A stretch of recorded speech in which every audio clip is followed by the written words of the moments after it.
So hi guys and welcome to today's session of the Hindu Decode by Geoid. So നമ്മൾ എടുത്തിരിക്കുന്ന news നിങ്ങൾക്ക് ഇവിടെ കാണാം. All in one on the prime ministers then ധാന്യ Krishi Yojana scheme. ഇത് പ്രിലിംസിൽ നമുക്ക് current അഫയേഴ്സിൽ പ്രതീക്ഷിക്കാം. അതേപോലെ തന്നെ മെയിൻസിൽ GS paper 2 government policies and interventions for development in various sectors and issues arising out of the design and implementation എന്നൊരു ഹെഡിൽ നമുക്ക് ഈ ഒരു ന്യൂസ് പ്രതീക്ഷിക്കാവുന്നതാണ്. ഓക്കെ, സോ ഈ ഒരു ന്യൂസ് പറയുന്നത് നമ്മുടെ ഇന്ത്യയിലുള്ള അഗ്രികൾച്ചർ സെക്ടറിനെ പറ്റിയിട്ടാണ്. ഓക്കെ, സോ ഇന്ത്യയിലുള്ള അഗ്രികൾച്ചറിന് they face so many big problems അല്ലേ. അതായത് ഫാർമേഴ്സിന് they don't get enough crops from their land. അപ്പം നമുക്ക് കാണാൻ കഴിയുന്നത് വളരെ ലോ പ്രൊഡക്ടിവിറ്റിയാണ്.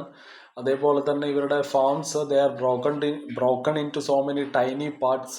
ഓക്കെ, അത് മോഡേൺ ഫാമിംഗ് ഒക്കെ വളരെയധികം ഹാർഡാക്കുന്നുണ്ട്. ഓക്കെ, ഒരു സ്മോൾ ലാൻഡ് പീസസ് ആയിട്ട് കട്ട് ചെയ്യുന്നതിലൂടെ. അതേപോലെ തന്നെ ഓഫ് കോഴ്സ് ക്ലൈമറ്റ് ചേഞ്ച്, അതായത് ഈ വരൾച്ചയും പ്രളയവും ഡ്രോട്ടും ഫ്ലഡും ഒക്കെ, അതേപോലെ ബാക്കിയുള്ള ഹീറ്റ് എഫക്റ്റും ഒക്കെ അത് ഫാമിങ്ങിനെ വളരെയധികം നെഗറ്റീവായിട്ടാണ് ഇമ്പാക്ട് ചെയ്യുന്നത്. സോ ഈ പ്രോബ്ലംസ് എല്ലാം സോൾവ് ചെയ്യാൻ വേണ്ടിയിട്ട് ഗവൺമെൻറ് ഒരു പുതിയ പ്ലാൻ സ്റ്റാർട്ട് ചെയ്തിട്ടുണ്ട്, which is called the prime minister's Dhan Dhanya Krishi Yojana scheme. Okay, so നമുക്കറിയാം ഒരുപാട് ഡിപ്പാർട്ട്മെന്റ്സിന്റെ അണ്ടറിൽ ഒരുപാട് ഫാമിംഗ് സ്കീംസ് ഉണ്ടല്ലേ.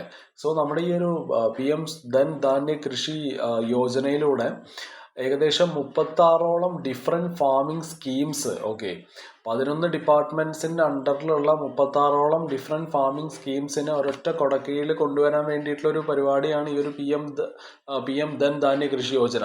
Okay, so it brings 36 different farming schemes from 11 departments under one big plan. So നമുക്ക് ബെറ്റർ കോർഡിനേഷൻ, നമുക്ക് ബെറ്റർ ആയിട്ട് അത് കോർഡിനേറ്റ് ചെയ്യാൻ പറ്റും.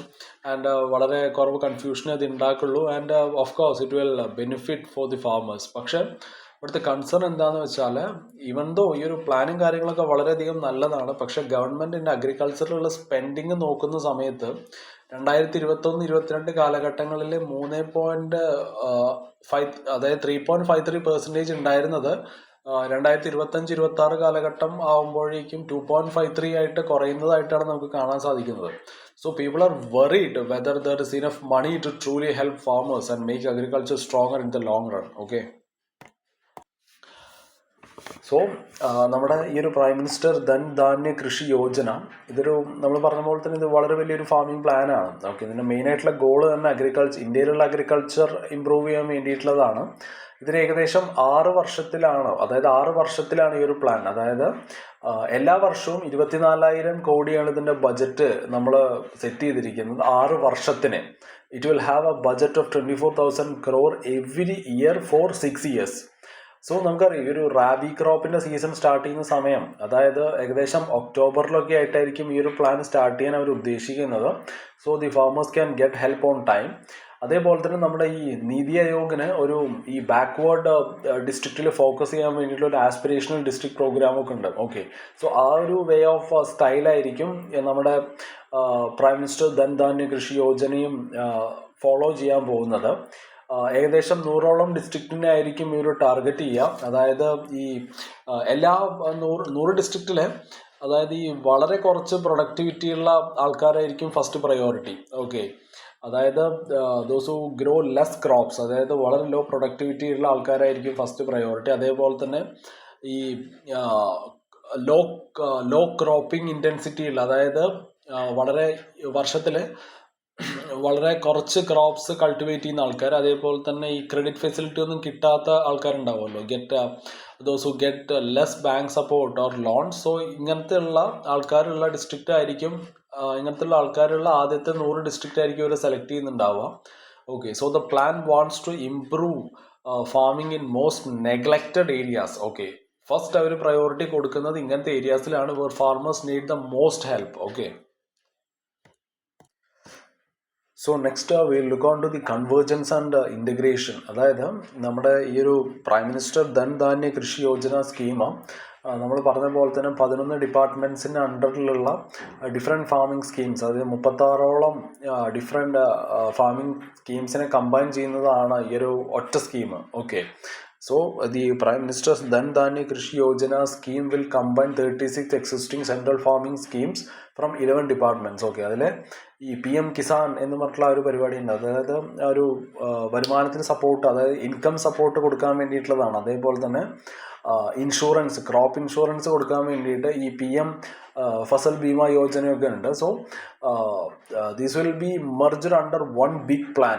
ഓക്കെ, സോ അങ്ങനെ ചെയ്യുന്നതിലൂടെ it will make them work better together, അല്ലേ? സെപ്പറേറ്റ് ആയിട്ട് വർക്ക് ചെയ്യുന്നതിന് പകരം it will make them to work better together. ഒരു ബെറ്റർ കോർഡിനേഷൻ നമുക്ക് അവിടെ കൊണ്ടുവരാൻ സാധിക്കും. അതേപോലെ തന്നെ എല്ലാ ജില്ലകളിലും ഒരു സ്പെഷ്യൽ ഗ്രൂപ്പ്, അതായത് ഒരു ഡിസ്ട്രിക്ട് ധനധാന്യ സമിതി. Okay, it will also add state level schemes based on local needs. Okay, in each district, a group called District Dhanya Samadhi will also add state level schemes. Okay, or the local needs അനുസരിച്ച് that will add on. അതേപോലെ തന്നെ എല്ലാ ജില്ലകളിലും it will make it's on district plan. Okay, ആ ഒരു district plan focus ചെയ്യുന്നത് crop ഡൈവേഴ്സിഫിക്കേഷനിലായിരിക്കും. അതായത് ഒരു ക്രോപ്പിനെ ആയിരിക്കില്ല നമ്മൾ ഫോക്കസ് ചെയ്യാൻ പോകുന്നത്. ഓക്കെ, അതായത് ഡിഫറെൻറ്റ് ക്രോപ്സ്, അതായത് ക്രോപ്പ് ഡൈവേഴ്സിഫിക്കേഷനിലായിരിക്കും നമ്മൾ ഫോക്കസ് ചെയ്യുന്നത്. അതേപോലെ തന്നെ വെള്ളവും അതേപോലെ തന്നെ സോയിലും അത് സേവ് ചെയ്യാൻ വേണ്ടിയിട്ടുള്ള അത് നമുക്ക് ഫസ്റ്റ് പ്രയോറിറ്റിയിൽ നമ്മൾ വെക്കും. അതേപോലെ തന്നെ സെൽഫ് സഫിഷ്യൻ്റ് ആവുക എന്നുള്ളതാണ്, ഫാമിങ്ങിൽ സെൽഫ് സഫിഷ്യൻ്റ് ആവുക. ഓക്കെ, ആൻഡ് അത് റിലേറ്റ് ചെയ്തിട്ടുള്ള ആക്ടിവിറ്റീസ്, അതായത് ഈ ഡയറി, ഫിഷറീസ് അങ്ങനത്തെ ഉള്ളതിലൊക്കെ ആയിരിക്കും നമ്മൾ ഫോക്കസ് ചെയ്യുന്നത്. And the government will track progress monthly using 107 indicators. Okay, ആ ഒരു ക്രോപ്പ് ഔട്ട്പുട്ട് അനുസരിച്ചും ഈ കർഷകർക്ക് കിട്ടുന്ന വരുമാനം അനുസരിച്ചും ഈ റൂറൽ ജോബ്സ് ആൻഡ് ഡെവലപ്മെൻറ്റ് അനുസരിച്ച്, അതായത് ആ ഒരു പ്രോഗ്രസ് അവർ മന്ത്ലി മെഷർ ചെയ്യും. ഏകദേശം 117ഓളം ഇൻഡിക്കേറ്റേഴ്സ് ഉപയോഗിച്ചുകൊണ്ട്. ഓക്കെ, ഈ ക്രോപ്പ് ഔട്ട്പുട്ടും ഫാർമേഴ്സ് ഇൻകവും റൂറൽ ജോബ് ആൻഡ് ഡെവലപ്മെൻറ്റും ഒക്കെ ഉപയോഗിച്ചിട്ടായിരിക്കും അത് മെഷർ ചെയ്യാൻ പോകുന്നത്. സോ നമ്മുടെ മെയിൻ ഗോൾ എന്നുള്ളത് എന്താണ്?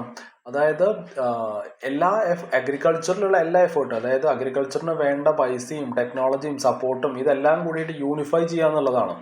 ഓക്കെ, ഇങ്ങനത്തെ ഈ ഇതുമായിട്ട് സംബന്ധിച്ച എല്ലാ എഫേർട്സും യൂണിഫൈ ചെയ്യുക എന്നുള്ളതാണ് ഈ ഒരു പ്ലാനിൻ്റെ മെയിൻ ആയിട്ടുള്ളൊരു ഗോൾ എന്ന് പറയുന്നത്. അതേപോലെ തന്നെ it will fix the problem of two many scattered schemes working separately. പക്ഷേ ഇവിടുത്തെ മെയിൻ ആയിട്ടുള്ള കൺസേൺ എന്താണെന്ന് പറഞ്ഞാൽ, ഇത്രത്തോളം വലിയ പ്ലാൻ ആണെന്നുള്ള കാര്യങ്ങളൊക്കെ നമ്മൾ പറഞ്ഞു, പക്ഷേ ഈ അഗ്രികൾച്ചറിന് വേണ്ടിയിട്ട് നമ്മുടെ ഗവൺമെൻറ് സ്പെൻഡ് ചെയ്യുന്ന money it is falling as a share of the total budget. അതായത് even with this big plan the overall money spend on agriculture is falling as a share of the total budget. So ആൾക്കാർ ചോദിക്കുന്നത്, will there be enough fund to really solve the deep problems in Indian farming എന്നുള്ളതാണ്.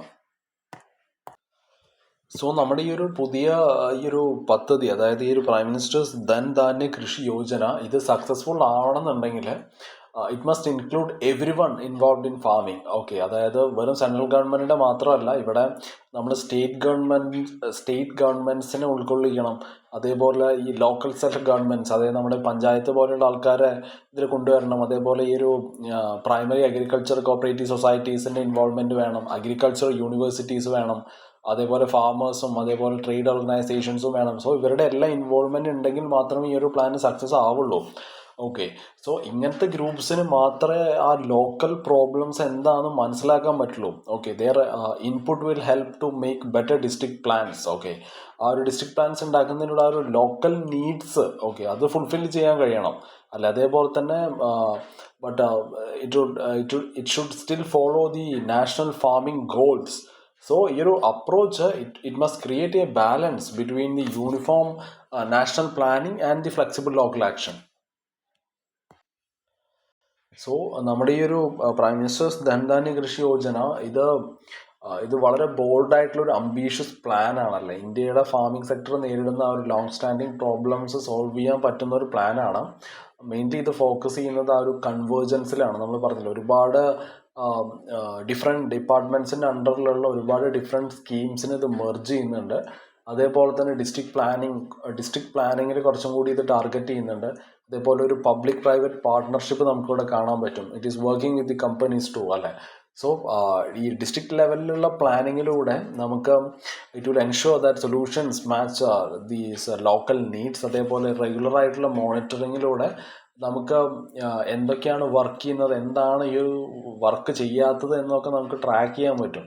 Okay, so ഇതിൻ്റെ focus എന്നുള്ള ആ ഒരു balanced ഗ്രോത്തിലും സസ്റ്റൈനബിലിറ്റിയിലൊക്കെയാണ് ഇതിൻ്റെ main focus. And of course self Reliance. Okay, so ഈ ഒരു പ്ലാന് സക്സസ് ആവണം എന്നുണ്ടെങ്കിൽ it depends lot on two things. ഒന്ന്, വളരെ നല്ലൊരു ഇംപ്ലിമെൻറ്റേഷൻ നമുക്ക് വേണം. എല്ലാ ലെവലിലും നമുക്ക് നല്ലൊരു ഇംപ്ലിമെൻറ്റേഷൻ വേണം. അതേപോലെ തന്നെ ഗവൺമെൻറ്റിൻ്റെ കയ്യിൽ നിന്ന് ഇനഫ് ഫണ്ടിങ് ഉണ്ടെങ്കിൽ മാത്രമേ ഈ ഒരു പരിപാടി സക്സസ് ആവുള്ളൂ. ഓക്കെ, സോ നമുക്ക് നമ്മുടെ നെക്സ്റ്റ് ന്യൂസിലോട്ട് പോവാം. Which is the mental health of pilots is the elephant in the room. So ഇത് നമുക്ക് കറണ്ട് അഫയേഴ്സിൽ പ്രതീക്ഷിക്കാം, പ്രിലിംസിൽ. അതേപോലെ തന്നെ മെയിൻസിൽ GS paper 2 issues relating to development and management of social sector services relating to health, education, human resources എന്നുള്ളൊരു ഹെഡിൽ നമുക്ക് ഈ ഒരു ന്യൂസ് പ്രതീക്ഷിക്കാവുന്നതാണ്. ഓക്കെ, സോ നമുക്കറിയാം അഹമ്മദാബാദിൽ ഈ കഴിഞ്ഞ ജൂൺ 12 നടന്ന ആ ഒരു പ്ലെയിൻ ക്രാഷിനെ പറ്റിയിട്ടുള്ളതാണത്. ഓക്കെ, നമ്മുടെ എയർ ഇന്ത്യ ബോയിങ് 787 അതുമായിട്ട് റിലേറ്റ് ചെയ്തിട്ടുള്ള ഒരു ന്യൂസാണത്. സോ ഒരു പ്രിലിമിനറി റിപ്പോർട്ട് പ്രകാരം നമ്മുടെ എയർക്രാഫ്റ്റ് ആക്സിഡൻറ്റ് ഇൻവെസ്റ്റിഗേഷൻ ബ്യൂറോൻ്റെ പ്രിലിമിനറി റിപ്പോർട്ട് പ്രകാരം it has led to the speculation that ആ ഒരു പൈലറ്റിൻ്റെ മെൻ്റൽ ഹെൽത്ത് ഇവിടെ ഒരു മെയിൻ ഒരു ആക്സിഡൻറ്റിന് വളരെയധികം ഒരു പങ്ക് അവരുടെ ആ ഒരു മെൻ്റൽ ഹെൽത്തും they have played a main role എന്നാണ് അവർ പറയുന്നത്. അതായത് while it's too early to be sure, ഈ ഒരു incident it bring back focus on pilots mental health. Okay, നമ്മളതിനെ പറ്റിയിട്ട് ഒരുപാടൊന്നും അങ്ങനെ ഡിസ്കസ് ചെയ്യാറില്ല അല്ലേ. പൊതുവേ ഇതിനെ പറ്റിയിട്ട് ആരും അങ്ങനെ സംസാരിക്കാറില്ല. അതായത് ഈ പൈലറ്റ്സിൻ്റെ മെൻ്റൽ ഹെൽത്തിനെ പറ്റിയിട്ട് ആരും അങ്ങനെ സംസാരിക്കാറില്ല. ഓക്കെ, 2015 ജർമ്മൻ വിങ്സ് ക്രാഷ് ഉണ്ടായിരുന്നു. ഓക്കെ, അതാണ് കാണിച്ചു തന്നത് ഈ ഒരു ഇഷ്യൂ എത്രത്തോളം സീരിയസ് ആണെന്ന്. അതായത് ആ ഒരു പൈലറ്റ് പുള്ളി മനഃപൂർവ്വം ആ ഒരു പ്ലെയിൻ ക്രാഷ് ഉണ്ടാക്കിയിട്ട് ഏകദേശം 150ഓളം ആൾക്കാരെ കൊന്നിട്ടുണ്ടായിരുന്നു. ഓക്കെ, സോ അത് തൊട്ട് തന്നെ since then there have been at least 19 known cases around the world where ഈ pilots they died by suicide while flying. So ഈ എയർ ഇന്ത്യയുടെ ഈ ഒരു കേസ് ഇത് നമ്മൾ റിമൈൻഡ് ചെയ്യുന്നത്, അതായത് എത്രത്തോളം ഇമ്പോർട്ടൻ്റ് ആണത്, like how important it is to pay attention to the mental health of pilots to keep passengers and crew safe എന്നുള്ളതാണ്. സോ ഈ പൈലറ്റ്സ് ഒന്നും ഈ ഒരു മെൻ്റൽ ഹെൽത്തിനെ പറ്റിയിട്ട് അവരധികം ഒന്നും സംസാരിക്കാറില്ല അല്ലേ. ബിക്കോസ് അവരതിനെ കണക്കാക്കുന്നത് like pilots often avoid talking about mental health problems because they don't want to seem weak അല്ലേ. അതൊരു കൾച്ചറൽ അല്ലെങ്കിൽ ഒരു പ്രൊഫഷണൽ ടാബു ആയിട്ടാണ് അവർ കണക്കാക്കുന്നത്. സോ അവർ ഈ ഒരു അവരുടെ ജോബ് നഷ്ടപ്പെടും എന്നുള്ളൊരു പേടിയൊക്കെ അവർക്ക് ഉണ്ട്. So many don't report mental health issues voluntarily. So pilots face ചെയ്യുന്ന മെയിനായിട്ടുള്ള കുറേ ഇഷ്യൂസ് ഉണ്ട്. ഓക്കെ, ഒരു യുണീക്ക് പ്രഷേഴ്സ് ഉണ്ട് പൈലറ്റ്സ് ഫേസ് ചെയ്യുന്നത്. അതായത് ഒന്ന് ഇറഗുലർ സ്ലീപ്പാണ്. ഓക്കെ, അതായത് അവരുടെ ആ ഒരു ഫ്ലൈയിങ് ടൈം അല്ലെങ്കിൽ ഈ ഒരു ഡിഫറെൻറ്റ് ടൈം സോൺസിലുള്ള അവരുടെ ഒരു ഫ്ലൈയിങ് ടൈം അവർക്കൊന്നും ഉറക്കം നേരെ കിട്ടുന്നുണ്ടാവില്ല അല്ലേ. ഇറഗുലർ സ്ലീപ്പ് ഒരു മെയിനായിട്ടുള്ളൊരു പ്രശ്നമാണ്. അതേപോലെ തന്നെ ആ ഒരു ഷെഡ്യൂൾസ് ചേഞ്ച് ചെയ്തുകൊണ്ടിരിക്കുന്നത് that can disturb there work life balance and family relationship. അതേപോലെ വളരെ ഈ ട്രെയിനിങ് കോസ്റ്റൊക്കെ ഉണ്ടല്ലോ, പൈലറ്റ്സിൻ്റെ ഒക്കെ ട്രെയിനിങ് കോസ്റ്റ് വളരെയധികം ഹൈ ആണ്. പക്ഷേ നമുക്ക് അവരുടെ സാലറീസിൻ്റെ കാര്യം എടുക്കുകയാണെന്നുണ്ടെങ്കിൽ അതായത് ട്രെയിനിങ്ങിന് വേണ്ടി കൊടുക്കുന്ന പൈസയായിട്ട് കമ്പയർ ചെയ്യുമ്പോൾ they get very low and stagnant salaries. Okay, അതൊരു മെയിനായിട്ടുള്ളൊരു മണി പ്രോബ്ലം അവിടെ ഉണ്ടാക്കുന്നുണ്ട്. പിന്നെ സോഷ്യൽ മീഡിയയിൽ നിന്നും അതല്ല മറ്റ് അർബൻ ലൈഫിൽ നിന്നുള്ള ഒരു സ്ട്രെസ്സും കാര്യങ്ങളൊക്കെ അത് ഓഫ് കോഴ്സ് ഉണ്ടാവും, which also effects their mental health. നമ്മുടെ ഹാർവേഡ് നടത്തിയൊരു പഠനം, അതായത് ഹാർവേഡ് സ്റ്റഡി പ്രകാരം ഏകദേശം 12% pilots they showed signs of depression. Okay, അതേപോലെ തന്നെ 4% ഇവർ നടത്തിയ സ്റ്റഡീസിൽ 4% പൈലറ്റ്സിന് ഒരു സൂയിസൈഡ് തോട്ട്സ് ഉണ്ടായിരുന്നു. Okay, so pilots they face many mental stress, okay, but many hide it due to job fears, making mental health support essential for aviation safety. So നമ്മളിവിടെ DGCA പറ്റിയിട്ട് പറയുമ്പോൾ, അതായത് ഈ ഒരു director general of civil aviation ഉണ്ടല്ലോ, ഇതൊരു statutory ബോഡിയാണ്. നമ്മുടെ ഗവൺമെൻറ് ഓഫ് ഇന്ത്യയുടെ അണ്ടറിലുള്ള ഒരു സ്റ്റാറ്റ്യൂട്ടറി ബോഡിയാണ് ഈ ഒരു സിവിൽ ഏവിയേഷൻ. ഇന്ത്യയിലുള്ള സിവിൽ ഏവിയേഷൻ റെഗുലേറ്റ് ചെയ്യാൻ വേണ്ടിയിട്ടുള്ളൊരു ബോഡിയാണത്. സോ ഇവരാണ് നമ്മുടെ ഇന്ത്യയുടെ ആ ഒരു ഏവിയേഷൻ റെഗുലേറ്റർ. DGCA ആണ്. സോ ഈ ഒരു DGCA they should not make mental health test too strict എന്നുള്ളതാണ്. അതായത് മെൻ്റൽ ഹെൽത്ത് എന്നുള്ളത് എപ്പോഴും സബ്ജക്റ്റീവ് ആണല്ലേ. അതൊരിക്കലും നമുക്ക് വളരെ ക്ലിയർ കട്ടായിട്ട് നമുക്ക് അതിൻ്റെ പ്രശ്നങ്ങളും കാര്യങ്ങളൊന്നും പറയാൻ പറ്റില്ല. അത് സബ്ജക്റ്റീവ് ആണ്.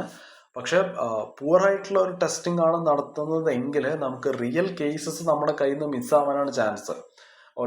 ഓക്കെ, അതേപോലെ തന്നെ it will label healthy people wrongly. Okay, so നമ്മളിവിടെ എന്താണ് അതിന് പകരം ചെയ്യേണ്ടതെന്ന് ചോദിച്ചാൽ നമ്മൾ പൈലറ്റ്സിനെ പറഞ്ഞ് മനസ്സിലാക്കി കൊടുക്കുക. അതായത് ഈ how to spot the signs of depression. Okay, അവരുടെ ഫെലോ ക്രൂ മെമ്പേഴ്സിൻ്റെ ഇടയിൽ അങ്ങനത്തെ ഒരു ഡിപ്രഷൻ ടെൻഡൻസി ഉണ്ടെന്നുണ്ടെങ്കിൽ അത് സ്പോട്ട് ചെയ്യാനുള്ള ട്രെയിനിങ് അവർക്ക് കൊടുക്കണം. അതേപോലെ ഈ ഫ്ലൈറ്റ് ഇൻസ്ട്രക്ടേഴ്സിനുള്ള ട്രെയിനിങ് നമ്മൾ കൊടുക്കണം. അതായത് പുതിയതായിട്ട് ചേരുന്ന ഈ ഒരു ട്രെയിനി പൈലറ്റ്സിൽ ഇങ്ങനത്തെ ഏതെങ്കിലും ടൈപ്പുള്ളൊരു അതായത് ഏർലി സയൻസ് കാണാൻ പറ്റുകയാണെന്നുണ്ടെങ്കിൽ അത് മനസ്സിലാക്കാനുള്ളൊരു ട്രെയിനിങ് നമുക്ക് ഫ്ലൈറ്റ് ഇൻസ്ട്രക്ടേഴ്സിന് നമുക്ക് കൊടുക്കാൻ സാധിക്കണം. അതേപോലെ തന്നെ യൂണിയൻ ഹെൽത്ത് മിനിസ്ട്രി ഇവിടെ എന്താണ് ചെയ്യേണ്ടത്, അവരുടെ ആ നിയമങ്ങൾ, അതായത് it should make a law that tells doctors to report serious mental health risk. Okay, അപ്പോൾ എസ്പെഷ്യലി ഈ പബ്ലിക് സേഫ്റ്റി എഫക്റ്റ് ചെയ്യുന്ന തരത്തിലുള്ള ഇങ്ങനത്തെ സാധനങ്ങൾ റിപ്പോർട്ട് ചെയ്യണം അവരല്ലേ, ലൈക്ക് ഈ pilots flying a plane and all. പക്ഷെ അവരുടെ ആ ഒരു പേഷ്യൻറ്റിൻ്റെ, ഇവിടെ പൈലറ്റ് ആണെന്നുണ്ടെങ്കിൽ ആ ഒരു പേഷ്യൻറ്റിൻ്റെ പ്രൈവസി അത് പ്രൊട്ടക്റ്റ് ചെയ്യണം. Okay, overall India needs A balanced practical system, okay, that learns from global best practices. Okay, not too harsh, not too loose. Okay, to keep flying safe without adding fear or like a stigma and all. So നമുക്ക് നമ്മുടെ next ന്യൂസിലോട്ട് പോകാം, which is the Indian inequality and the world banks claim. So നമ്മുടെ world ബാങ്കിൻ്റെ ഒരു പുതിയ report പറയുന്നത് ഇന്ത്യയിലുള്ള poverty, അതായത് എക്സ്ട്രീം പോവർട്ടി വളരെയധികം കുറഞ്ഞു, അല്ലെങ്കിൽ ഏകദേശം അത് കഴിഞ്ഞു എന്നാണ് അവർ പറയുന്നത്. India has almost ended extreme poverty എന്നാണ് പുതിയ വേൾഡ് ബാങ്കിൻ്റെ റിപ്പോർട്ട് പറയുന്നത്. Okay, so inequality in how people consume goods, okay, ഈ ഫുഡ്, ക്ലോത്ത്സ്, അതെല്ലാം വളരെയധികം കുറഞ്ഞുകൊണ്ടിരിക്കുകയാണെന്നാണ് അവർ പറയുന്നത്. അതേപോലെ തന്നെ ഇവരെങ്ങനെയാണ് ഇത് കണ്ടുപിടിച്ചതെന്ന് ചോദിച്ചാൽ അവർ ആ ഒരു ഗവൺമെൻറ് സർവേ ഡാറ്റയാണ് ഉപയോഗിച്ചത്. എസ്പെഷ്യലി നമ്മുടെ ഈ household consumption expenditure survey ഉണ്ടായിരുന്നു 2022-23. സോ അതൊക്കെ വെച്ചിട്ടാണ് ഇവർ പറഞ്ഞത്. സോ ഈ household consumption expenditure survey പ്രകാരം it will collect data on household consumption pattern. Okay, so നമുക്ക് ആ ഒരു കൺസംഷൻ ആൻഡ് എക്സ്പെൻഡിച്ചർ പാറ്റേൺസ് എങ്ങനെയാണ്, ലിവിങ് സ്റ്റാൻഡേർഡ്സ് എങ്ങനെയാണെന്നൊക്കെ മനസ്സിലാക്കാൻ ഈ ഒരു ഡാറ്റ സഹായിക്കും. പക്ഷെ this data use a better method called the modified mixed reference period. Okay, ഒരു ഹൗസ് ഹോൾഡ് കൺസ്യൂം എങ്ങനെയാണെന്ന് മനസ്സിലാക്കാൻ, അത് ട്രാക്ക് ചെയ്യാൻ വേണ്ടിയിട്ട് ഇങ്ങനെ ഒരു MMRP എന്ന് പറയുന്ന മോഡിഫൈഡ് മിക്സ്ഡ് റെഫറൻസ് പീരീഡ്, ആ ഒരു മെത്തേഡ് അവർ ഉപയോഗിച്ചിട്ടുണ്ട്. ഓക്കെ, സോ ഇങ്ങനെയൊക്കെയാണ് അവർ കണ്ടുപിടിച്ചത്. ഓക്കെ, അവരിങ്ങനെ ഒരു റിപ്പോർട്ടിലോട്ട് എത്താൻ, വേൾഡ് ബാങ്ക് ഇങ്ങനെ ഒരു റിപ്പോർട്ടിൽ എത്താനുള്ള വഴികൾ ഇതൊക്കെയാണ്. ഒന്ന് ഗവൺമെൻറ്റിൻ്റെ സർവേ ഡാറ്റയാണ്. ഓക്കെ, അത് മറ്റേ household consumption expenditure survey ആണ്. ഓക്കെ, അതേപോലെ തന്നെ this data uses a better method called the MMRP which is a modified mixed reference period. അത് ഈ ഒരു ഹൗസ് ഹോൾഡ് കൺസ്യൂം അത് നമുക്ക് ട്രാക്ക് ചെയ്യാൻ സഹായിക്കുന്നതായിരിക്കും. ഓക്കെ, അതേപോലെ തന്നെ ഈ മിൽക്കും എഗ്സും, ഓക്കെ, അതിൻ്റെ അവൈലബിലിറ്റി ഏകദേശം 2012 തൊട്ടിട്ട് 2023 ആകുമ്പോഴേക്കും അതിൻ്റെ ആ ഒരു അവൈലബിലിറ്റി ഏകദേശം 45% തൊട്ടിട്ട് 63% വരെ കൂടുന്നതായിട്ടാണ് ഈ റിപ്പോർട്ടിൽ പറയുന്നത്. അങ്ങനെയാണ് നമുക്ക് കാണാൻ സാധിക്കുന്നത്. അതേപോലെ വളരെ poor families, they are eating better now than before. Okay, and India has helped about 27 crore people escape extreme poverty. അതേപോലെ തന്നെ ഇപ്പോൾ ഇന്ത്യയിലുള്ള വില്ലേജസിൽ ബെറ്റർ റോഡ്സും ഹൗസസും വെഹിക്കിൾസും ഒക്കെ ഉണ്ട്. ചില എക്സ്പേർട്സ് പറയുന്നത് വേൾഡ് ബാങ്ക് ഈ കൺസംഷൻ മാത്രമേ നോക്കിയിട്ടുള്ളൂ. ഓക്കെ, അവർ ഇൻകവും അതേപോലെ വരുമാനത്തിൻ്റെ കാര്യം അവരധികം കൺസിഡർ ചെയ്തിട്ടില്ല എന്നാണ് ചില എക്സ്പേർട്സ് പറയുന്നത്, which may hide the real inequality. And the richest, okay, 20-30% people are earning and saving much more than the rest of the people in India. So inequality എന്ന് പറയുന്നത് ഇപ്പം വളരെയധികം കൂടുതൽ തന്നെയാണ്. Okay, even if people are buying more things, the inequality is still high in India. Okay, ഒരുപാട് government schemes ഒക്കെ help ചെയ്തിട്ടുണ്ട്. Okay, inequality കുറയ്ക്കാൻ വേണ്ടിയിട്ട് ഒരുപാട് സ്കീംസ് ഹെൽപ്പ് ചെയ്തിട്ടുണ്ട്. നമ്മുടെ പ്രൈം മിനിസ്റ്ററിൻ്റെ ഗ്രാമീൺ ആവാസ് യോജനയും പ്രധാനമന്ത്രി ഗ്രാം സഡക് യോജനയൊക്കെ, വില്ലേജ് റോഡ്സ് ഇമ്പ്രൂവ് ചെയ്യാൻ വേണ്ടിയിട്ടാണ് പ്രധാനമന്ത്രി ഗ്രാം സഡക് യോജനയൊക്കെ. അങ്ങനത്തെ ഗവൺമെൻറ് സ്കീംസ് ഒക്കെ എന്തായാലും ഹെൽപ്പ് ചെയ്തിട്ടുണ്ട്. ഓക്കെ, സോ ഈ ഒരു പോവർട്ടി എങ്ങനെയാണ് മെഷർ ചെയ്യുന്നതിന് വേണ്ടിയിട്ട് മറ്റേ ടെണ്ടുൽക്കറും അതേപോലെ സച്ചിൻ ടെണ്ടുൽക്കർ അല്ല, വേറെ ഒരു ടെണ്ടുൽക്കറും പിന്നെ അതേപോലെ രംഗരാജൻ കമ്മിറ്റിയുടെ ഒക്കെ റിപ്പോർട്ടുകളുണ്ട്. ഓക്കെ, ഈ ഒരു പോവർട്ടി മെഷർമെൻറ്റിന് വേണ്ടിയിട്ട്. അതേപോലെ തന്നെ ഇൻകം, ഈ വരുമാനവും അതേപോലെ തന്നെ ചിലവ് അല്ലെങ്കിൽ കൺസംഷൻ, അതിൻ്റെ ഇൻഇക്വാലിറ്റിയെ പറ്റിയിട്ടുള്ള ഡിബേറ്റ്സും കാര്യങ്ങളൊക്കെ അതിനെ പറ്റിയിട്ടുള്ള ഒരു നല്ലൊരു അണ്ടർസ്റ്റാൻഡിങ് ഉണ്ടാക്കുന്നത് നിങ്ങൾക്ക് എക്സാം പെർസ്പെക്റ്റീവിൽ വളരെയധികം നല്ലതായിരിക്കും. അതേപോലെ എങ്ങനെയാണ് ഗവൺമെൻറ് സ്കീംസ് പോവർട്ടി റെഡ്യൂസ് ചെയ്യാൻ ഹെൽപ്പ് ചെയ്തത് എന്നതിനെ പറ്റിയിട്ടുള്ള അണ്ടർസ്റ്റാൻഡിങ് ഉണ്ടാക്കൽ വളരെയധികം നിങ്ങൾക്ക് യൂസ്ഫുൾ ആയിരിക്കും. ഓക്കെ, സിവിൽ സർവീസിന് മാത്രമല്ല, പൊതുവേ അങ്ങനെ ഒരു അണ്ടർസ്റ്റാൻഡിങ് ഉണ്ടാക്കുന്നത് നല്ലതാണ്. Okay. So let's move on to our next news, which is the US designates Lashkar-e-Taiba's proxy behind Pahalgam attack as foreign terrorist organization and specially designated global terrorist of ഇവിടെ U S government നമ്മുടെ ഈ ഒരു TRF ഉണ്ടല്ലോ, ഈ the resistant front, അവരെ terrorist ലിസ്റ്റിലോട്ട്, ആ ഒരു ഗ്രൂപ്പിലോട്ട് നമ്മുടെ U S government officially add ചെയ്തിട്ടുണ്ട്. സോ ഈ ഒരു TRF എന്ന് പറയുന്ന ഈ ഒരു സംഘടന ഈ ഒരു ടെററിസ്റ്റ് ഗ്രൂപ്പാണ്. നമ്മുടെ ഈ ലഷ്കർ-ഇ-തായിബയുമായിട്ട് ലിങ്ക് ചെയ്തിട്ടുള്ള ഒരു ഗ്രൂപ്പാണ്. നമുക്കറിയാം ലഷ്കർ-ഇ-തായിബ എന്നുള്ളത് ഒരു പാകിസ്ഥാൻ ബേസ്ഡ് ടെറർ ഗ്രൂപ്പാണല്ലോ. സോ ഈ ഒരു TRF ആണ് ആ ഒരു പഹൽഗാമിൽ ഉണ്ടായിട്ടുള്ള ഒരു അറ്റാക്ക്, ജമ്മു ആൻഡ് കാശ്മീരിൽ April 22 ഉണ്ടായിട്ടുള്ള 26ഓളം ആൾക്കാരുടെ മരണത്തിന് കാരണമായിട്ടുള്ള ആ ഒരു ടെറർ അറ്റാക്കിന്റെ ആ ഒരു റെസ്പോൺസിബിലിറ്റി ഏറ്റെടുത്തത് TRF എന്നുള്ള ഒരു സംഘടനയാണ്. ഓക്കെ, സോ ഇവര് ലഷ്കർ-ഇ-തായിബയായിട്ട് ലിങ്ക് ഉള്ള ഒരു ഗ്രൂപ്പാണ്. So why is this important for India എന്ന് ചോദിച്ചു കഴിഞ്ഞാൽ, യു എസിൻ്റെ ഈ ഒരു ഇവരെ ആ ഒരു ലിസ്റ്റിലോട്ട് ഇൻക്ലൂഡ് ചെയ്തത് അത് ഇന്ത്യയുടെ ഇറ്റ് ഷോസ് ദി സപ്പോർട്ട്, അതായത് it supports the India's claim that terrorism is coming from across the border which is from Pakistan. And അതൊരു ഇന്റർനാഷണൽ സപ്പോർട്ട്, ഇന്ത്യക്ക് ഉള്ള ഒരു ഇന്റർനാഷണൽ സപ്പോർട്ട് കാണിക്കുന്നതാണല്ലേ ഫോർ ഫൈറ്റ് അഗെയിൻസ്റ്റ് ടെററിസം. അതേപോലെ തന്നെ ഇന്ത്യയും US തമ്മിലുള്ള ആ ഒരു കൗണ്ടർ ടെററിസം, അതിൻ്റെ ആ ഒരു കോഓപ്പറേഷൻ സ്ട്രെങ്തൻ ചെയ്യുന്നതാണ്. ഓക്കെ, സോ ഈ ഒരു അറ്റാക്കിന് ശേഷം ഇന്ത്യ UN-ന് ഈ ഒരു എവിഡൻസ് ഒക്കെ കൊടുത്തിട്ടുണ്ടായിരുന്നു. ഇത് എവിടെ നിന്നാണ് വന്നത് എന്നുള്ള കാര്യമൊക്കെ വ്യക്തമായിട്ട് നമ്മൾ UN-ന് എവിഡൻസ് കൊടുത്തിട്ടുണ്ടായിരുന്നു. ഈ ഒരു ക്രോസ് ബോർഡർ ടെററിസത്തിന് ഒരു എക്സാമ്പിളാണ്. ഓക്കെ, പാകിസ്ഥാനിൽ നിന്ന് വന്നൊരു പരിപാടിയാണെന്നുള്ള കാര്യങ്ങളൊക്കെ നമ്മൾ പറഞ്ഞിട്ടുണ്ടായിരുന്നു UN-ന്റെ അടുത്ത്. And this case was taken to the UN's 1267 sanctions committee in New York which handles the terrorist black listing. Okay, അവരാണ് ഈ ഒരു ടെററിസ്റ്റ് ബ്ലാക്ക് ലിസ്റ്റിംഗ് ചെയ്യുന്നത്. ഈ ഒരു സാങ്ഷൻസ് കമ്മിറ്റിയാണ്, UN-ന്റെ സാങ്ഷൻസ് കമ്മിറ്റിയാണ്. സോ ന്യൂയോർക്കിൽ വെച്ചിട്ട് അവരത് ഈ TRF-നെ അതിലോട്ട് ഇൻക്ലൂഡ് ചെയ്തു. So India had already ban the TRF. Okay, India ജനുവരിയിൽ 2023 ജനുവരിയിൽ തന്നെ നമ്മൾ ഈ ഒരു TRF എന്നുള്ള ഈ ഒരു ദി റെസിസ്റ്റന്റ് ഫ്രോണ്ടിനെ നമ്മൾ ബാൻ ചെയ്തിട്ടുണ്ടായിരുന്നു. ഓക്കെ, നമുക്ക് ഒരു UAPA ഉണ്ടല്ലോ, അൺലോഫുൾ ആക്ടിവിറ്റീസ് പ്രിവെൻഷൻ ആക്ട് വഴി നമ്മൾ ഇവരെ ബാൻ ചെയ്തിട്ടുണ്ടായിരുന്നു. നമുക്കറിയാം which is a law to stop terrorism, UAPA. So US-ന്റെ ഈ ഒരു the US calling TRF a terrorist group help India to get global support against Pakistan-backed terrorism and brings international pressure on such groups. Okay, so that's it guys. So നമുക്ക് നാളെ വേറെ കുറച്ച് newses ആയിട്ട് വരാം. Okay, ഇന്ന് വളരെ കുറച്ച് ന്യൂസസേ ഉള്ളൂ. ഓവറോൾ ഞാൻ 4 ന്യൂസ് എടുത്തതിൻ്റെ കാരണം മെയിൻലി ഇമ്പോർട്ടൻ്റ് ആയിട്ട് വേറെ ന്യൂസുകളൊന്നും ഇല്ല. ഏകദേശം നമ്മളെല്ലാം കവർ ചെയ്തിട്ടുണ്ട് ഇന്ന് മെയിനായിട്ടുള്ളത്. So that's it guys. നാളെ അപ്പോൾ വേറെ കുറച്ച് ന്യൂസായിട്ട് വരാം. Okay, bye, have a nice day.